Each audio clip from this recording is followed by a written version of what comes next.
Yeah, so hello, everybody. Thank you very much for the invitation. It's not so easy actually to start because I don't know what you discussed this morning. And I'm not quite sure what you're expecting me to say now, but I prepared short talk on degrowth and ecofeminism, and I heard that in last year's conference you already talked about degrowth and wanted to deepen that discussion somehow. I hope I'm rightly informed. Yes, that's correct. Great. I wonder if maybe it would be better if I talk a bit shorter, because not to run, like, what's the time frame we have now? You are set to half an hour. And should we stick to that time, or should I rather talk for 20 minutes or something? Like, not to prolong it even more. I don't know. I can do whatever you want. It is now it's 2:35, so we do have problems with the time. So if you could do it a bit shorter, that would be perfect. But I'm sorry. Yes, I think that's totally fine.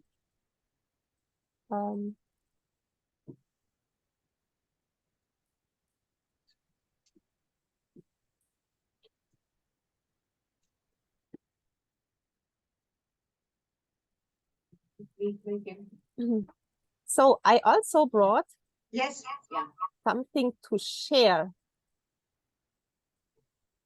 Can you see that? Yes. Great. So maybe I say some very short sentence about myself, as you might don't know me. My name is Andrea Vetter, and I am currently in a small village near the Baltic Sea in north of Germany. I am a degrowth thinker and activist for, I think, something like 12 years now.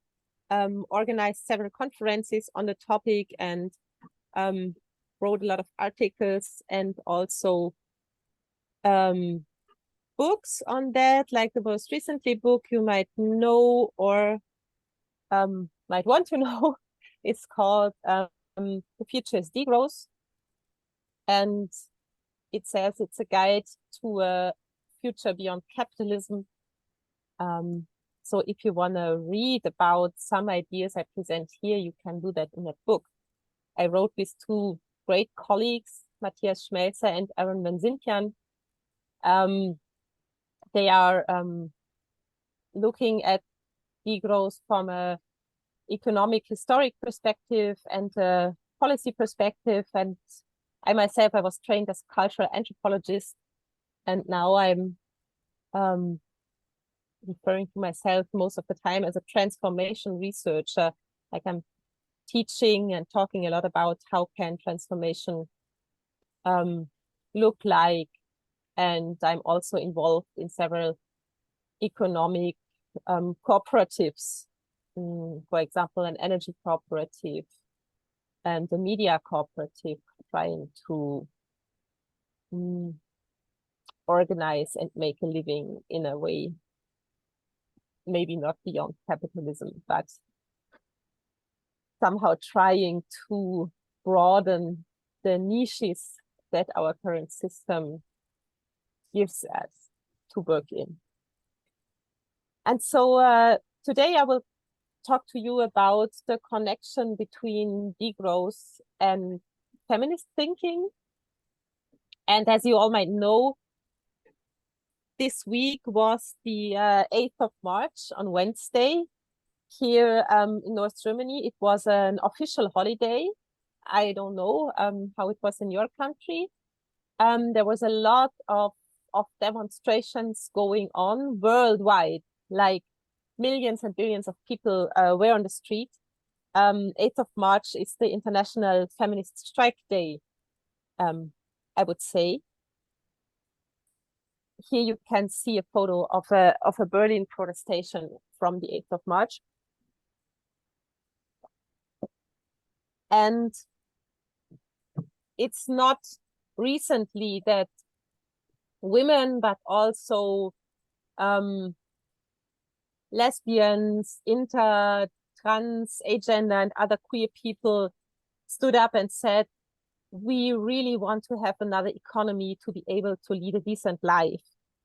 There's a long history in women's struggle around ecological issues also, because my main thesis would be that feminist struggles and ecological struggles, they have to go together. And feminist struggles are not somehow a side effect of this is also nice to have in achieving a just world, but this is at the very core of overcoming our current economic system and thinking about how we can have a good life for all and a just society. And so here on this photo, you can see women. This was in 1975 in the south of Germany at the Upper Rhine. And in those times, there were plans to industrialize the Upper Rhine area, which is a very fertile area where people are farming and having vineyards, and where my family comes from this part of the country. And here you see the women with the children. They were protesting at a construction site of a lead mill. So this is a very toxic industry that was supposed to build there. And they just sat there every day on this construction site until it was not built. And after that, they repeated this action with a nuclear power plant that was intended to be built there in 1978. And they also prevented that from being built. And it was basically those women who were housewives mostly then, and wives of farmers and wives of vineyards, who did subsistence work in all kinds of stuff. And they joined forces with feminist women from the nearby university cities of Freiburg and of Basel. It was an international protest involving people from France, from Germany, and from Switzerland. And it was also the starting point of the German anti-nuclear movement. And this was like led by those women sitting here, as you can see. And so in our understanding of degrowth, we rely on several forms of growth critique, and we identify 7 forms of them who are all equally important to understand that the growth society is not able to solve the pressing ecological and also socio-economic problems on this planet. If you want to dive deeper into the other 6 growth critiques we talk about in our book, you have to do that then, or maybe later in the questions. I just shortly name them. So we say there is an ecological growth critique, basically saying there is the massive biosphere crisis we all know about, climate change, soil degradation, the massive extinction of species that we can witness. You might all know very well about all these problems. Then there's a socio-economic growth critique, saying basically that after a certain amount of money in a household, people don't get happier and wealthier and healthier by having more money, but it just benefits the very rich, the BIP growth in general, and it just doesn't benefit everybody. Then there's the cultural critique saying with more growth, there comes more alienation, and you cannot independently accelerate the life of people. Then there's the capitalist growth critique that says basically in our system of, in our like capitalist economic system that has the aim of making profit, it is not possible to slow down and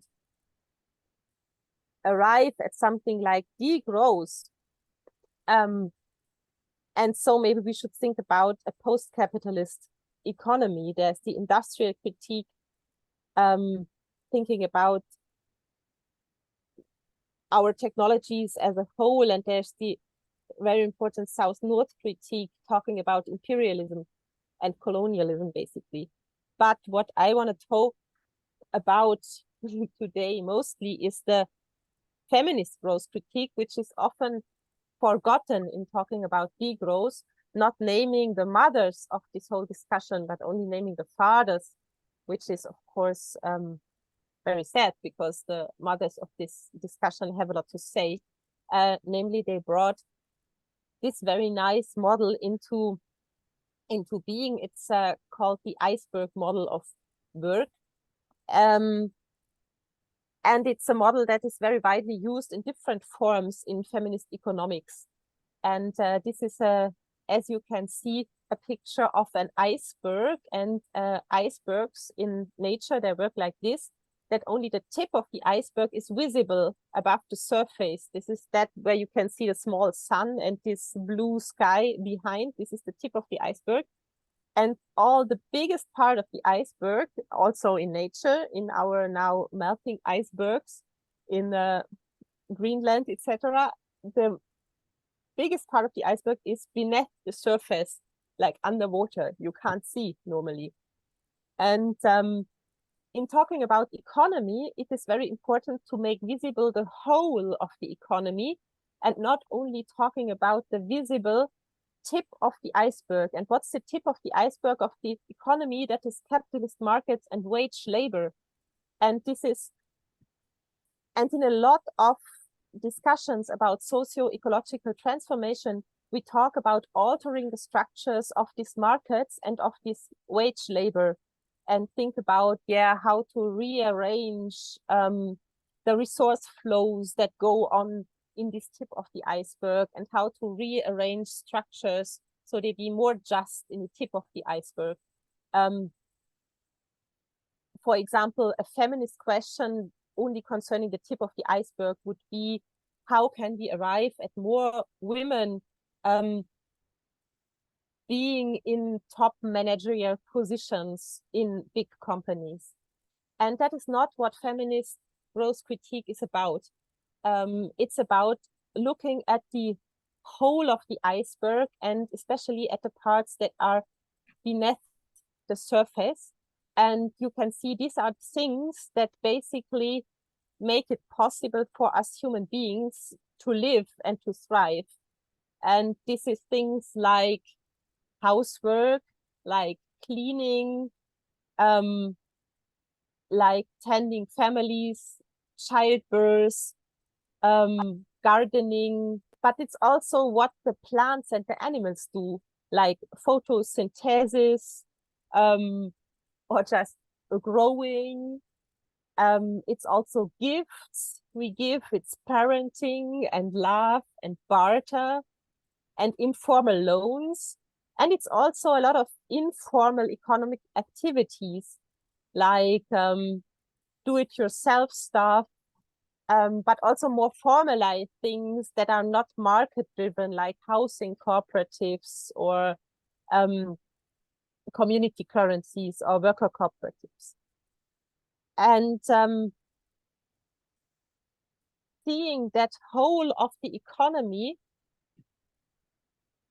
it is clear that if we really want to change the problems we are facing on a planetarian scale at the moment, it is important also to change the metabolism between the tip of the iceberg and all things that are done under this under the surface of the water, so to say. So where can we go from this analysis and what to do now? This, I think, is a very important question. Like, what would transformation strategies look like? And these strategies, they do not only come from the feminist critique, but also from these other critiques I mentioned very briefly before. And I would say there is 4 transformation strategies that all have to go together. And of course, not every individual can follow each of these strategies, but it's a good idea to recognize and to respect and to acknowledge these other strategies and to talk to each other in pursuing them. So, and the goal would, of course, be to collectively work for another society and economy and a whole other way of living that is not an imperial and patriarchal way of living, but a solidaric way of living. And we can talk about all these 4 strategies in the next 5 minutes, and then 20 minutes will be over already. Let's begin with the above left strategy that's called building nowtopias. So what does that mean? Nowtopias is a word that's derived from utopia, and utopia literally means nowhere place, no place, you cannot go there. But a nowtopia, as in the word now, says it's a place where other logics apply, and it's a place that exists in the right here and now, and that already performs some kinds of logics that we would need in another economy, right in the here and now. So to say, enhance this large part of the iceberg that is beneath the surface and that prepares us with what we need for making a living. And you can see here in this picture, Caro and Sabine, this is 2 women who founded the women's printing collective, Hinkelstein Druck, it's called, it's in Berlin. And they are doing ecological printing of materials like flyers, books, stuff like that. So they are a workers' cooperative. And they have, and they give each other a wage that is good for being able to live, and they have no chef or whatsoever, but take all the decisions together. And this is a kind of a nowtopian organization of work. And they show that it's possible to organize like this, to produce like this. And the idea is that nowtopias can expand in connecting with other nowtopian places. And in this way, create a circulation of production and consumption that is not totally reliant on the market. Other examples for nowtopian organizations would be community-supported agriculture projects that many of you might know. That is the organization of agriculture beyond the market and the sharing of risks with the people who eat and the people who farm. Or other examples would be housing projects, multi-generational housing projects, or housing projects where you collectively organize the property and not individually. So this is one strategy, but of course, to achieve at another society and economy, you also have to change institutions that already exist. And here you see people in a community talking about how to organize that special community. So it's about taking on all the power that is there in our democratic societies in Europe.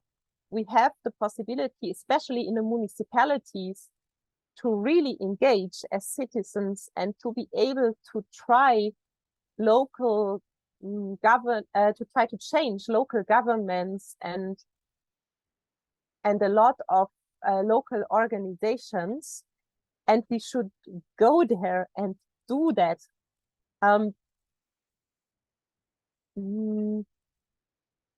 Of course, there's also a lot of political how to say, a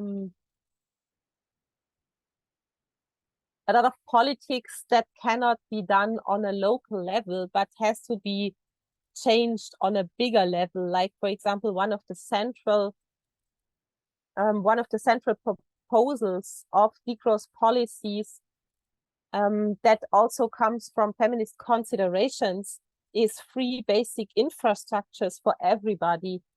So free access to a good healthcare, free access to an education system, free access to mobility services that are not restricted and not market organized. Here, there exists a new instrument. If you're interested in that, we could talk about that in the Q&A part of the session of public commons partnerships, which is something totally different than a private-public partnership that a lot of you might know as a kind of evil organizational tool of neoliberalism. But what happens if we can organize basic services and infrastructures in the mode of public commons partnerships, like with energy cooperatives or with volunteer fire workers? It works like this in Germany. And so this is a very interesting possibility to think about organizing basic infrastructures in a different way. Now 20 minutes is over, but I will take 2 minutes more to arrive at the other two transformation strategies. So another strategy, important strategy, is struggle. And I come back with that to the beginning of the talk when I was showing the picture of the 8th of March and the feminist strike. So this is people protesting the lignite mining, which is one of the biggest sources of carbon emissions in Europe. So sometimes it is very important with your bodies to just stand in the way of exploitation. And this can raise consciousness about these problems, but this can also literally stop the extraction, at least for one day. And with that, I come to the last strategy that is very important, and that is a bit what I am doing or what we are doing here now on this day. It's about telling other stories, like other stories about who we are as humans and who we could be. And I want to end with with giving you the hint to read this wonderful book that some of you might know. It's already from the 1970s. It's called The Dispossessed by Ursula Le Guin, a famous and great author and writer. And in this novel, The Dispossessed, she thought about a society, a non-hierarchical society, and how could it be organized. I think it's still very inspiring for a lot of degrowth thinking today. And she also said very wise things, like in her acceptance speech for the National Book Award 2014. And this is how I will end this talk. We live in capitalism. Its power seems inescapable. So did the divine right of kings. Any human power can be resisted and changed by human beings. Resistance and change often begin in art, and very often in our art, the art of words. Okay, so I will start. Will try to make it shorter than I thought before. So I introduce a little bit by myself. I'm part of Ecologistas in Acción, Ecologists in Action, a big network of grassroots ecological groups. And I also work in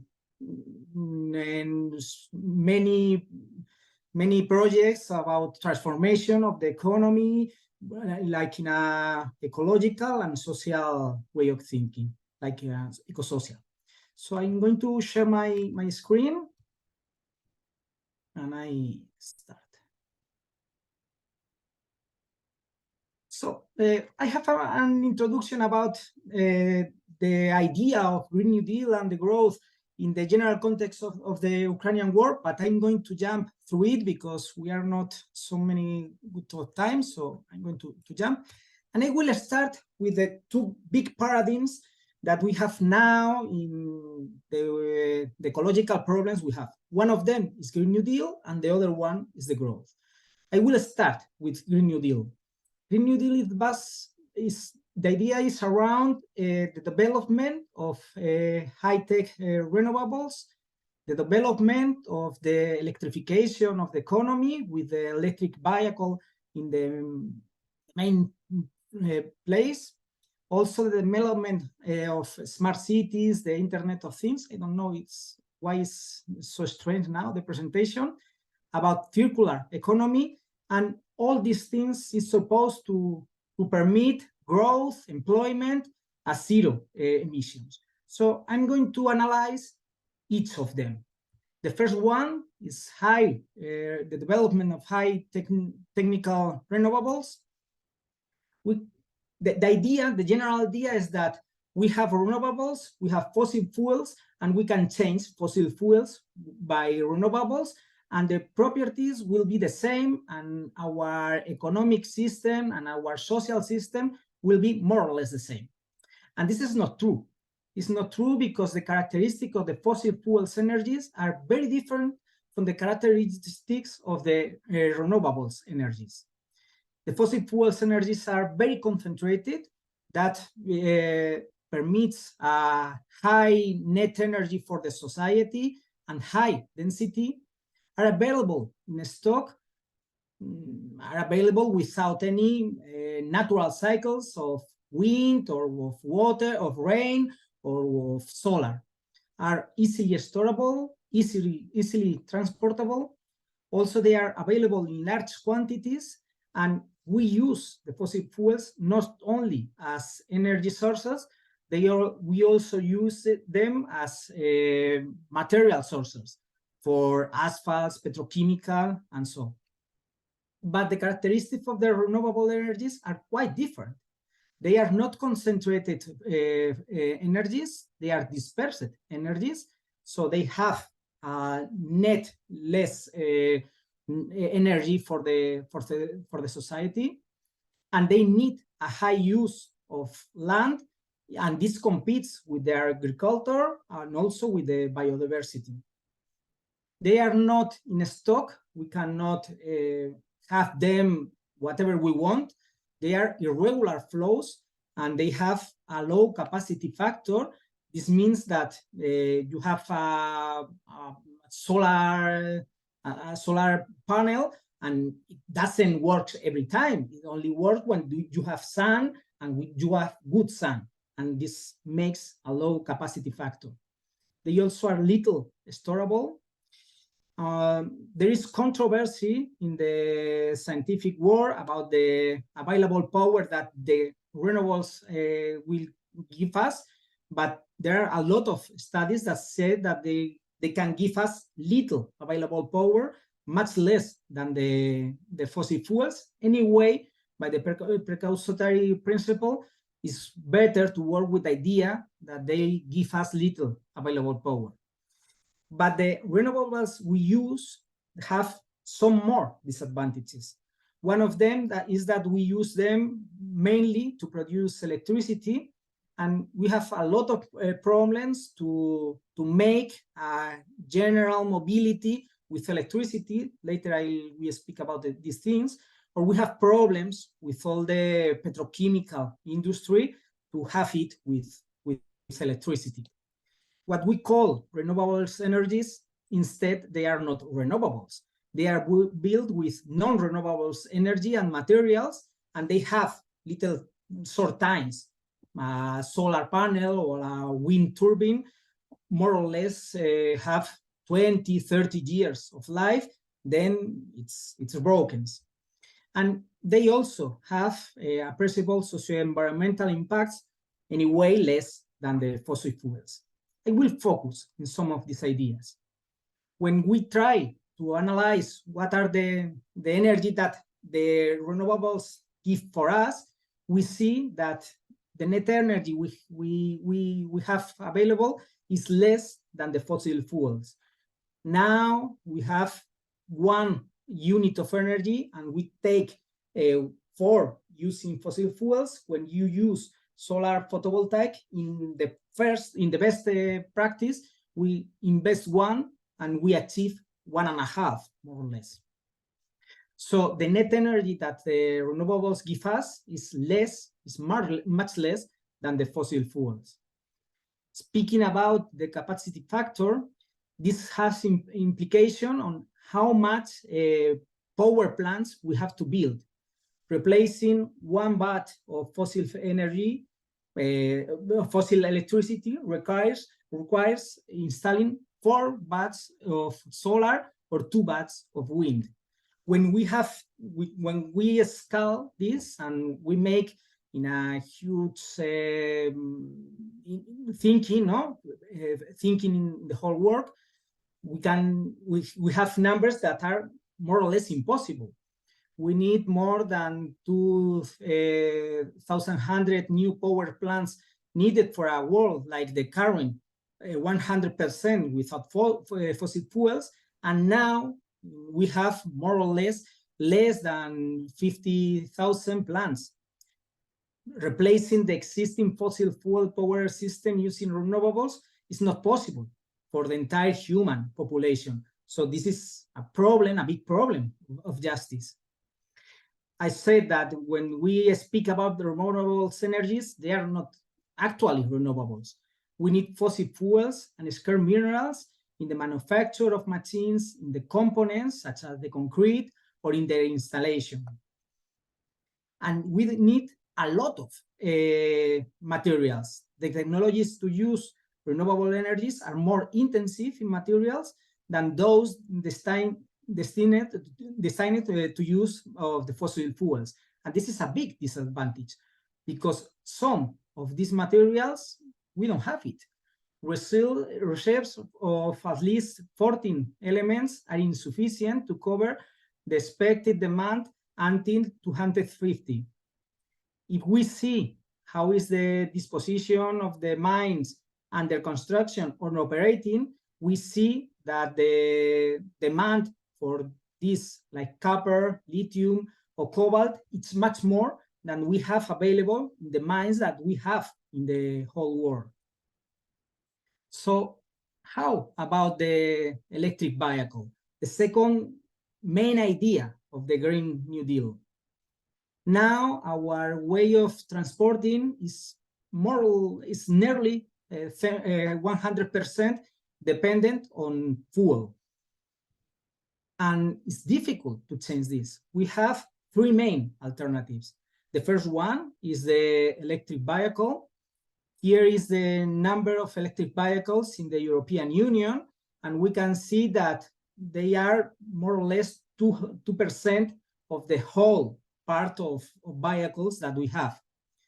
To think to change more or less from this 2% to the 100%, it needs a large investment in time, money, material, and energy to carry out this conversion.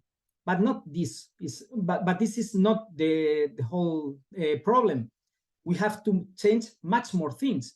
We have to change all the gas station to electric connections, and this is a lot of more time, money, energy, and materials.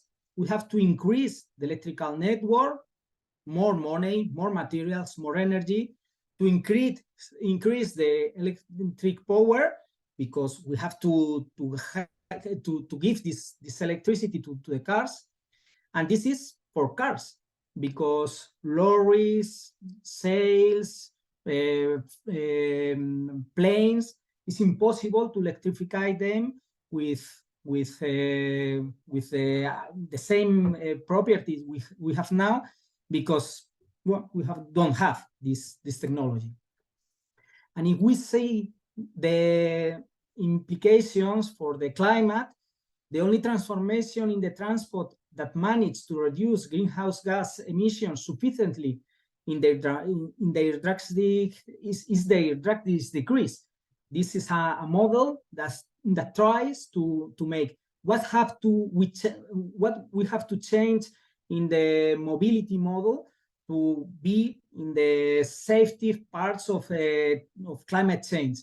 And we say, no, the only way is to decrease, a high decrease in our mobility model. The second alternative are agrofuels, but the agrofuels have also problems. Fossil fuels have a high net energy for the humans because the bulk of the work has been done by nature. It has been the one that has collected large amounts of organic matter, has subjected it to high pressures and high temperatures to produce a very dense energy source. When humans have to do the work, prepare the land, sow, harvest, and transform, the ROE, the net energy, comes out badly. That's why this is not a solution, and this won't be a solution never. The third solution is the hydrogen, and it also has many problems. The first one is that hydrogen is not an energy source, it's an energy vector, it's not the same. So we have to produce hydrogen first. If we want to produce it from renewables, we have to make electrolysis, and the electrolysis is not very efficient. In the process, we lose more or less half of the energy. But the hydrogen is a very reactive molecule and requires to be confined in high pressure and low temperatures cabins. So this makes that a vehicle powered by hydrogen use only 10% of the energy invested. So for these reasons, the mobility park with hydrogen, electricity, or agrofuels will necessarily be small, not the park that we have now. So what about the smart city, the Internet of Things, and so on? We have to think that the computers, the main technology to do this thing, no, like the Internet of Things and so on, have a very material footprint, a very high material footprint. Each computer involves extracting and processing more or less 1,000 times its weight in materials, and involves the internet and so on, more or less 4% of all energy, not just electricity in the world. That this is a big amount. And a computer uses about 2/3 of the elements of the periodic table, and thinking that we are going to find a replacement of all of those that we are missing, it's not very realistic. So when we think in this dematerialization with internet and so on, we have to make to see what the graphic, what the things are going in the real world, and we see that it's a almost linear correlation between GDP and energy, material consumption, and also CO2 concentration in the atmosphere. There is not a dematerialization of economy. Our economies are highly materialized, and they need a highly concentrated energy like the fossil fuels. They won't run with renewables. So what about a circular economy? This is consumption of materials in the whole world and what we make with the waste, no, our waste. And what we can see in this diagram is that we have 4 kinds of waste. The first one is the emitted. Some of the waste is emitted, such as CO2, and cannot be converted into oil again. So this is impossible to make it circular. The second part is that one that is dispersed.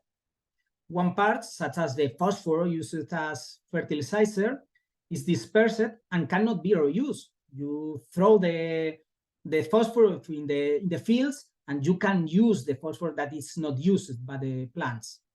The third one accumulates as a stock in constructions. And this is fundamental for the capitalism to keep on growing and to keep on functioning. So this is impossible also to be circularized. So that in the best of cases, what we call waste could be circulated, this fourth part, no? And anyway, we are not doing it. So it's a problem of consensus of the organization of the system to make a system that is not linear nor circular. And this is not a necessity in our world. The circular economy exists, is that of the ecosystem that can recycle carbon, phosphorus, or nitrogen at rates nearly 100%. No, it's impossible 100% by thermodynamics, but the lives is very, very near of this. So all of these things, high-tech renewables, electrification, smart cities, circular economy, it's supposed that will allow us to have growth, employment, at zero emissions.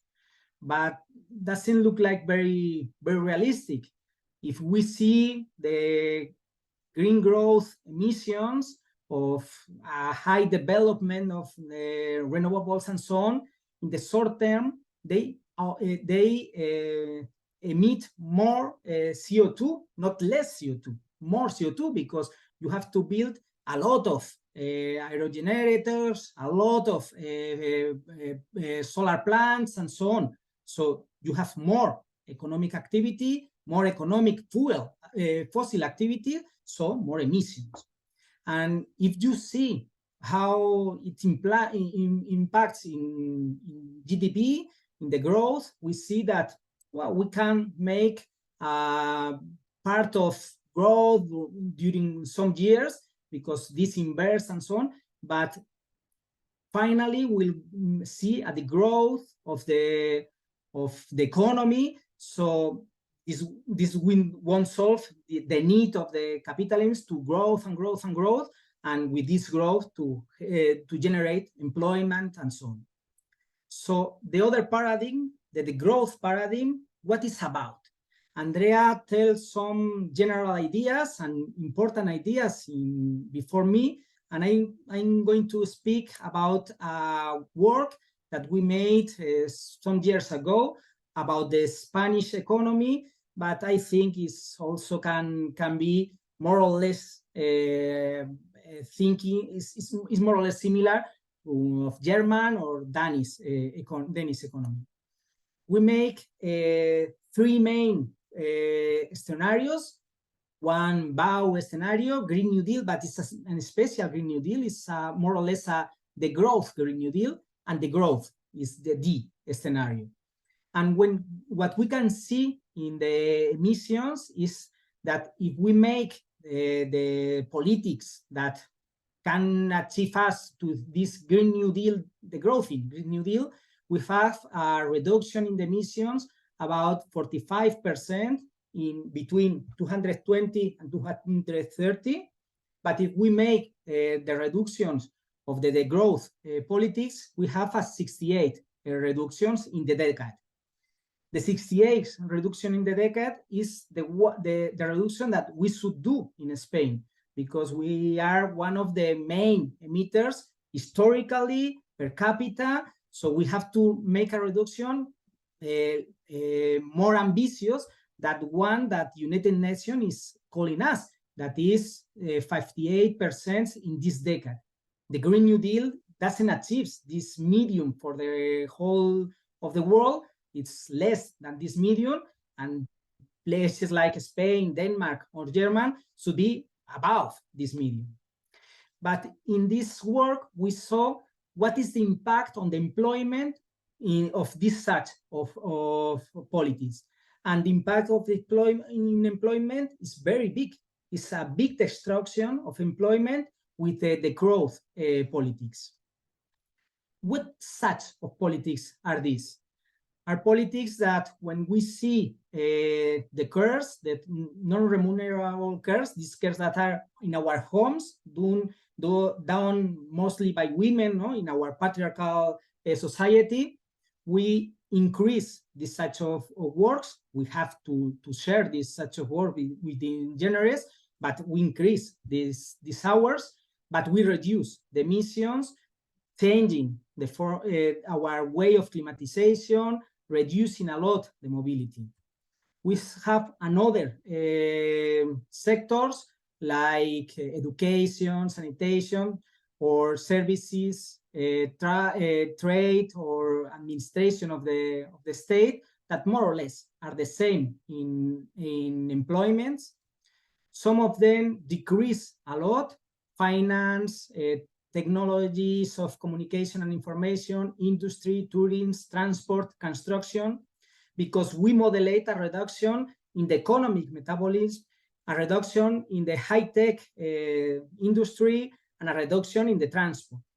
And we have an increase on employment in sectors like alimentation or energy or residues, trying to make a transformation of the economy through agroecology or renewables, truly renewables. When we see how is the impact of these changes in the economy of the Spanish state and in the employment of the Spanish state, we saw, I don't know why is this so destroyed, broken, we saw a loss of 2 million of employments. Is a disaster in the Spanish economy.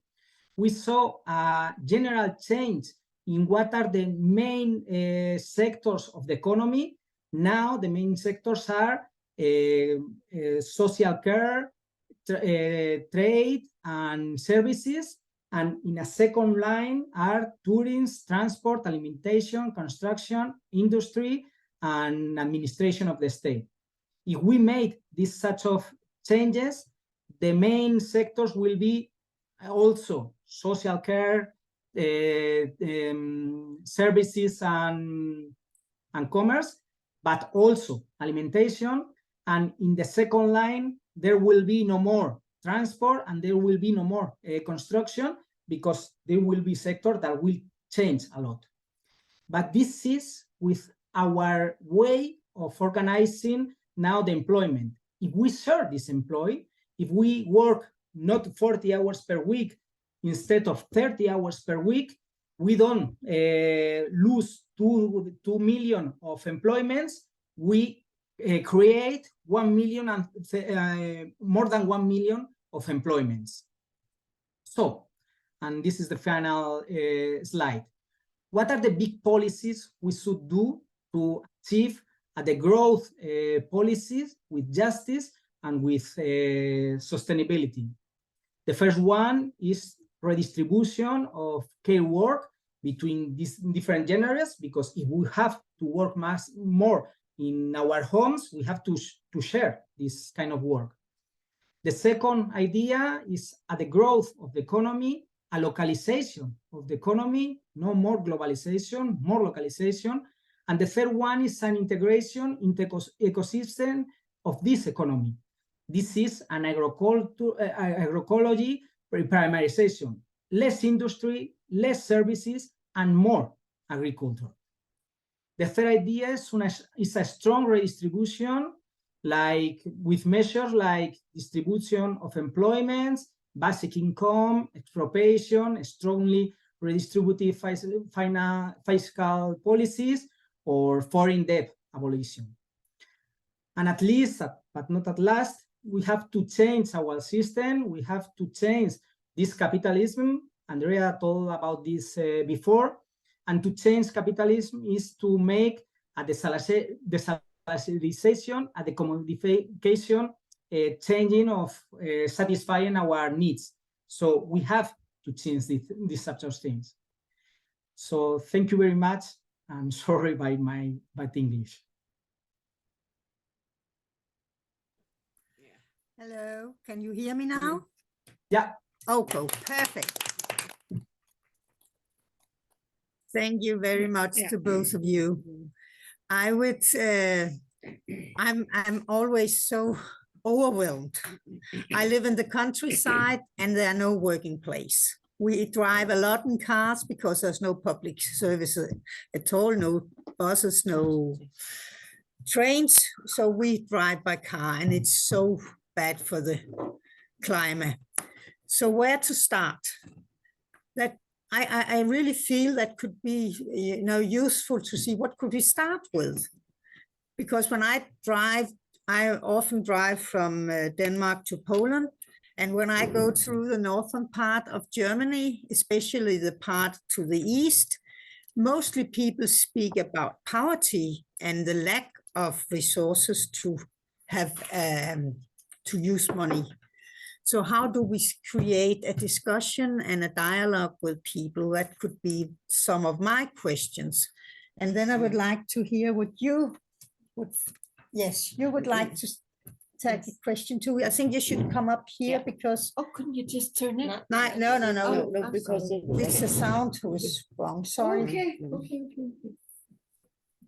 Just here, No. That's Is that okay? Yeah, Okay. Kan du stå mellem os to? Ja. Yeah. Okay. Yeah. My name is Lisbeth, and I'm sorry I didn't hear all of your speech. But what I gather from my poor English and poor French is that whenever high technology and many mineral, whatever resources are used, there are difficulties of some kind. And I think the same kind of difficulty, I think there is, well,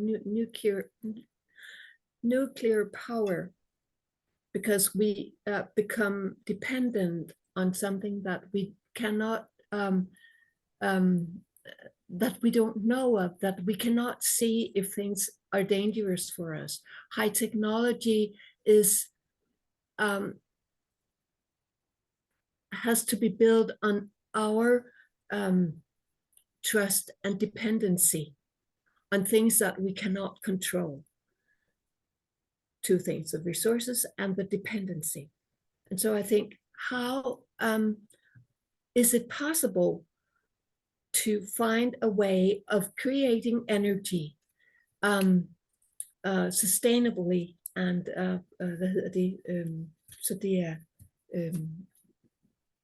så vi kan regne med det. Dependable, without the high technology. And I think a little about when you produce energy in Norway from the water. That kind of technology is not high technology. That's very simple, I think. Well, I don't know how to phrase it as a question, but I hope you understand. Okay. Thank you. Anyone else? No. Okay. Yeah. Then I don't know who will start, or I don't know if you want to comment on each other. You commented, Louis, on Andrea, but of course you couldn't comment on you because you haven't heard it. So the floor is yours. Maybe we should start with Andrea. I'm very happy we can hear each other now. Yeah. And yeah, thanks, Louis, for your talk. I very much agree. And I was happy to hear about your study about the whole of politics of the Spanish economy. Like, it's so valuable to make this accounting to convince like people who are like to have numbers. It's always very valuable to have numbers to be able to convince people in parliaments or governments or bureaucracies. And this is really cool that you did that study. So that maybe would be one answer to your question, where to start. I think it's very easy to answer because you can start anywhere where you are. Like, every place is fine to start because what we need is a transformation of our ways of living, of our institutions, of our economy, like of everything. So you can just start everywhere where you are. There's no wrong starting point. So if you're a state employee, try to start at your local working place and think about like how to shift the working hours there, maybe how to shift the energy consumption there, what kind of energy is consumed in the building where you are working, to raise consciousness within your fellow workers, to start a climate commission if you work in a university and think about how to make this university emission-free.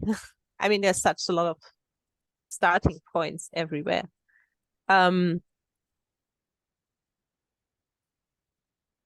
Or you can, if you can, like Lewis, make a big study. And so like this, have a lot of numbers at hand to be able to convince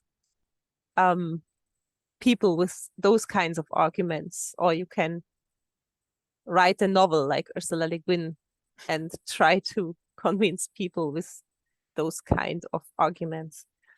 And how to start a dialogue was a part of the question. Especially in East Germany, you talked about this, where a lot of people also lack money. So I might share my screen for short once more, because I had a last picture. You can see that now. This is a big housing project. It's also a cultural hub where I am working and living in east of Germany. It's a very big house, a former boarding school that was empty, and we bought it as an association. So it's now collective property, and we develop it as a kind of communal cultural hub and share a lot of degrowth ideas there. And here you can see a lot of flowers sitting there, and these flowers we got from a nearby flower shop, and they normally dump those flowers because they are too old to be sold. And so we get them there and we place them in front of our house, and all our neighbors come and take these flowers as a gift. And so we start a very like slow gift economy, which makes us able to communicate with our neighbors. It is very useful for them because they can plant nice flowers. It is useful for the flowers because they are not dumped. It is useful for us because we tend to have nice relationships with our neighbors. And yeah, I think this is the kind of starting point, you know, where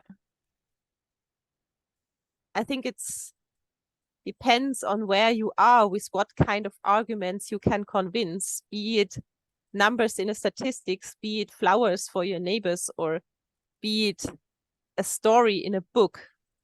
That's different audiences that like, maybe some people like numbers and flowers and books, I'm sure. But yeah, I think that would be my answer to that. And to the other question, to the technology, I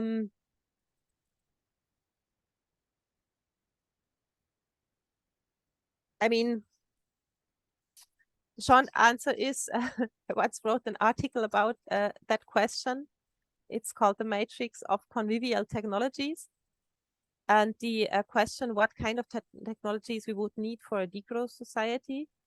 And I think we still need some kind of high technologies, because it's not so easy to distinguish between what is high technology and what is low tech, because they are so much intertwined. Nearly every product we have today is a mix of high and low tech. Think, for example, of the devices you use to work the soil in agroecology. Even if you do it like in our community supported agriculture farm, in the next village, they do it with horses, like to work the soil with horses, see? But even these machines like machines. They're not electrified, like they're powered by the horse, but they're still made of steel. And how is the steel made? It's made in a big steel mill. It's not made by somebody by hand in some small workshop, right? And this is also a kind of high technology to produce steel. This is very sophisticated and only possible in big mills, steel mills.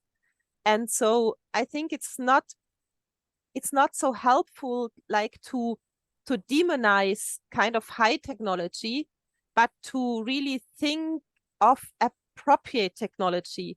Like, for which purpose do we want to use this very complicated technology? For which purposes do we want to use steel? For which purposes do we want to use computers? Like you said, Luis, like with all of this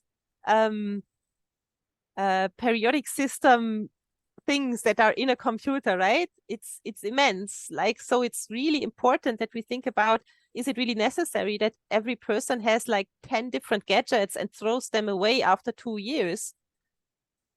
But the opposite, I mean, degrowth doesn't mean that nobody has any computer anymore, but it's more like, maybe it's okay if every person has one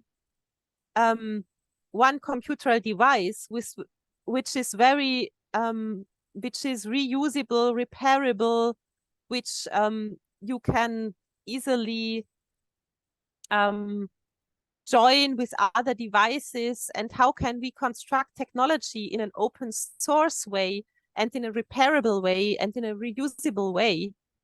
So to not get away with all this kind of high technology, but to produce it in another way. And I end with like one thing I wanted to say to your slide, Luis, with the renewable energies, that you said that the solar panels and the windmills, that they, after 20 years, they break.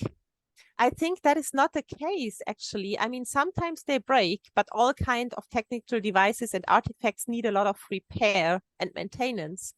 But what we can see now is that a lot of solar panels that are 20 years old, they are just put away because they're economically not interesting anymore, because laws, they give a lot more. It's just laws that makes it that you earn a lot more money when you take on new solar panels. But these solar panels that are 20 years old, they still have 80% of their capacity. And in a degrowth society, it would be very interesting to keep them. Nobody knows yet how long such a solar panel can be in use. Maybe it can be used for 50 years or 100 years with nice maintenance, maybe only 25, but we just don't know which percentage of the solar panels will live through for 50 years, maybe. I think the problem why we are dumping them so quickly, it's a capitalist problem. It's not a problem that's in the technology in itself. But I totally agree that with the renewables, we need also a total decrease in the energy consumption and not more increase like we see now all the time. Sorry for being so long. Okay, thank you very much, Andrea. And Louis? Some ideas about the first question about how we can work with part of the population that are in an impoverishment situation and so on. What we can do, what we used to do in Ecologistas en Acción in Spain, the first thing, and I think that is the fundamental thing, is to work with them. You can go and say, you should do this, or you should do that, or whatever. No, we will start working together. We work, for example, with the people. Here is a huge movement about the, I don't know the name in English. When you have your home and they threw out of your home, and here is a big movement. We work with them. We don't go and say, no, you should have the growth, politics.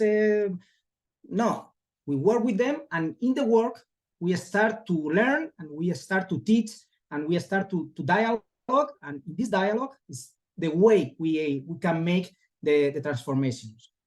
Anyway, some ideas. The first idea is the main thing, or one of the main ideas of the growth movement is the redistribution of money and so on. No, so when we say that we have to the growth, the first that have to the growth are the rich people, and then for the rest.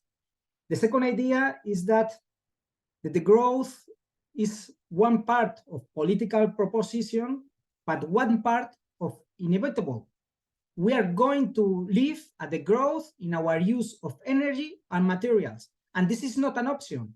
This is a consequence of our world, of our limited world. So we have to speak about these things and to focus in these things. Another idea is to rethink in what is good life, because good life is not a life of high consumption and so on. And rethinking what is good life is not an idea. It's a thing that you have to live.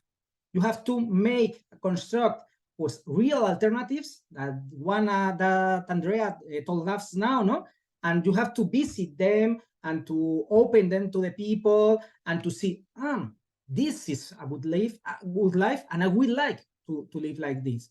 I live in a place like the Andrea told, and we are receiving a lot of people, and it's not the same that you told that they see and touch and experience this. So it's very, very important to build alternatives. And the last idea that is the harder one is that what here we call poverty, if we see in the whole of the world, maybe it's not poverty. So we have to make a deconstruction of our privileges. Also, the first of one, the rich people, but also the medium classes and so on. We have to deconstruct our privileges. And this is hard to do and difficult. But I think that is all another thing that it has to be in the program for saying like this. And about technology. Technology is a big discussion. It's a very, very important thing in our society, because high technology is related directly to power, because high technology is related directly with dependency and not autonomy for the people, because technology is not neutrality and it's not neutral. High technology implies one kind of society, one kind of economic. So this is a very important thing about technology. What can be really renewable technology? Some ideas. One of them is that it's a technology that should be built with renewable energy and renewable materials. This is not only biomass. We can use iron, for example, and have steel. The Roman people have steel, so not the steel that we have now. It was a less profitable steel, but they have also steel. No? So we have to think in this first idea. The second idea is that we need this kind of technology not only to produce electricity, also to produce heat and to produce work. We need mills to I don't know the name in English, to have the grain and say and explode it, convert it into powder, and we have to use mills to many other things, and we have to develop this such of technology, not only electrical, also to make work and to make heat. The third idea is the idea of honorable harvest. What is honorable harvest? The way of thinking of our system is we have a forest, we take all the biomass of the forest and we use all the biomass. The idea of the honorable harvest is to take some of the biomass and to leave biomass for the rest of the life more. Not only leave biomass for the rest of the life, increase the rest of the life with your use of this biomass.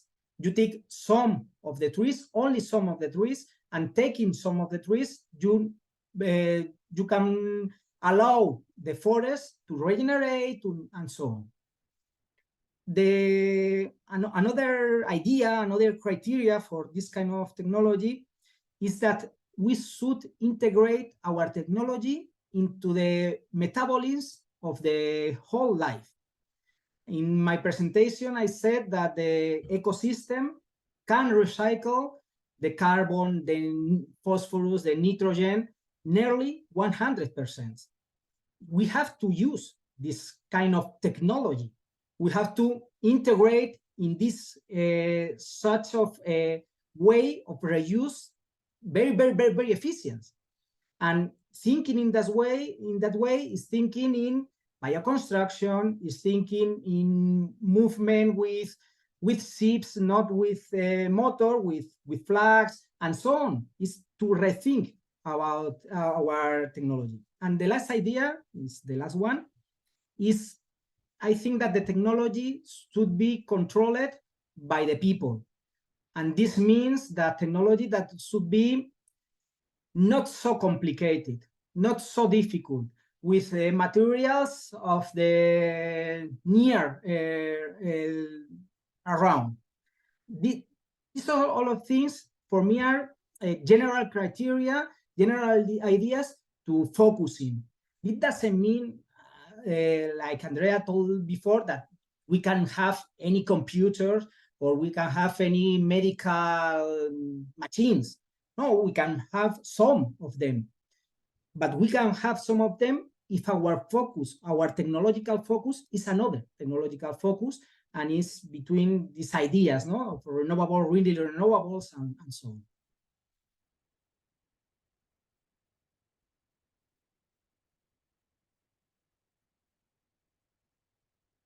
Yeah, you couldn't hear us. But we saw you. Okay, sorry. Any more questions? That was very fun. Yeah. It was very Inspiring, inspiring. yes. Yes. Yes. I think we are all very inspired from your words, Yeah. and I think we'll go home and try to find out what to do, Yeah. because we had to do Also- something.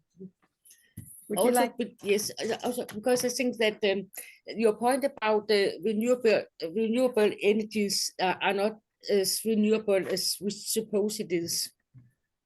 And I think what can we do is, instead of having windmills and solar panels, what to do instead of that? Yeah. I didn't understand. Can you explain again? Yes, you said there's obviously a problem with the renewable energies as the windmills and solar panels, because they use a different kind of metals and scarce earths and so on, lithium and whatever. And I think that the whole idea of the green transformation is to have windmills and solar panels. And if we use a lot of we need a lot of extraction and for building that, what can we do instead?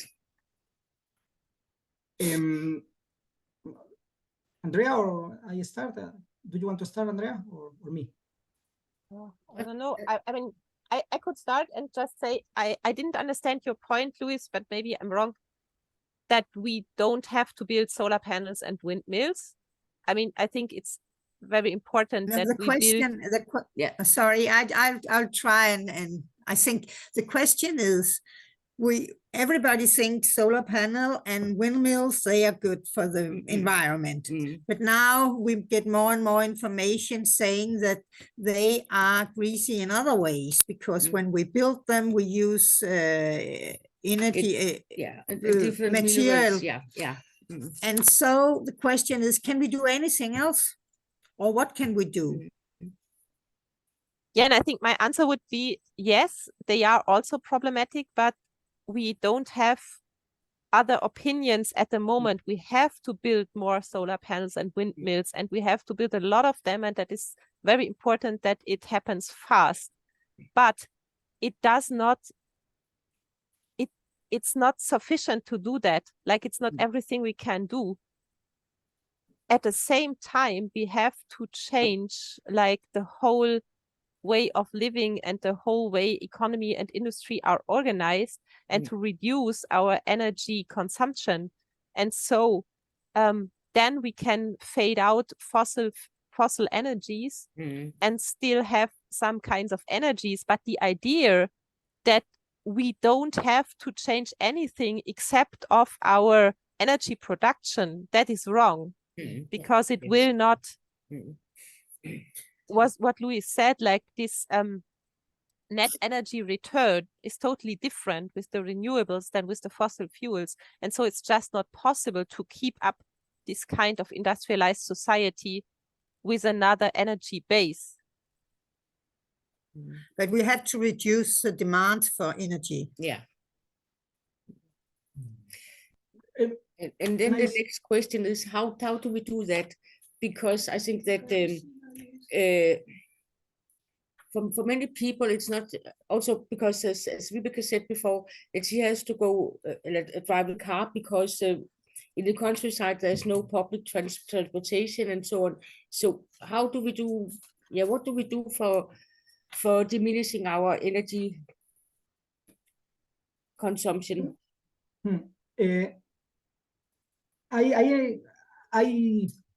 First of one thing, first of this question. For me, the point is to reduce, and we have to reduce a lot of. And in this reduction, maybe we don't need to put a lot of more solar panels, a lot of more windmills, maybe more, some of them, but a lot of is difficult. For giving one point, in Spain, we have nearly 15 years with our consumption of electricity in a flat. And I suppose that this is quite common in the rest of Europe. So we have to change all the production of electricity by gas, not all, because we have technical problems that I'm not going to go in there now, no? With gas or with carbon and so on, no? We have to change this, but thinking that we cannot electrify the whole of our economy, the mobility, as I said, the petrochemical, as I said, and so on. So one of them, we have to reduce, and in this reduction, maybe we have to increase some of our production of big windmills or big solar panels and so on, no? But we have to make these reductions. And making these things, we have to change our society, and we have to change our way of satisfying our necessities. So in our life, what we should do? One of the things that we have to implement changes that are general changes, because we have to make changes, for example, that in the rural areas, we have to have medical assistance. We have to have educational assistance and so on, to reduce our need of movement in the rural areas, because we have to go and to move to the rural areas if we have to achieve a sustainable world and so on. But we have to make changes in our life individually. But individually, we can change very little things. We can change the things if we arrange with another person, with another people, and change the whole of our life. Andrea and me live in a flat with, I suppose, high environmental, very low consumption of things, with a community help, with social cares instead, and so on. No? And this is because we are with other people, making with other people things, and when we organize with other people, we can change and we can make a lot of things. We cannot make everything, that's true, but we can make things in our life to change. And maybe we can change the way we of our alimentation, and we cannot make change in our way of transportation. Okay, let's start with alimentation, and when we can do the changes, we'll change our way of moving. Okay, thank you very Yeah, much. yeah. Are you, Yeah, are you it's fine, yeah. satisfied? Yes. Anyone else? Yeah. Okay. Mm. Yes, thank you very much. That's- yeah. And really excuse from us from all this technical problem. Yeah. We will try to be better next time, and we are very eager to hear more about your ideas and work. Yeah. So please, thanks a lot. Yeah. Thank you Thanks very very much. much for the invitation.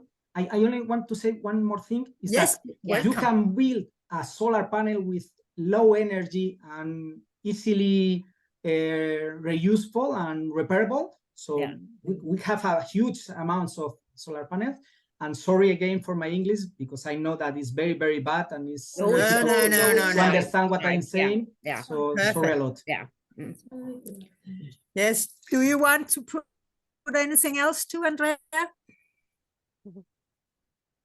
Yeah, I want to thank, of course, and very nice to meet you, Louis, and very nice to meet you in Denmark.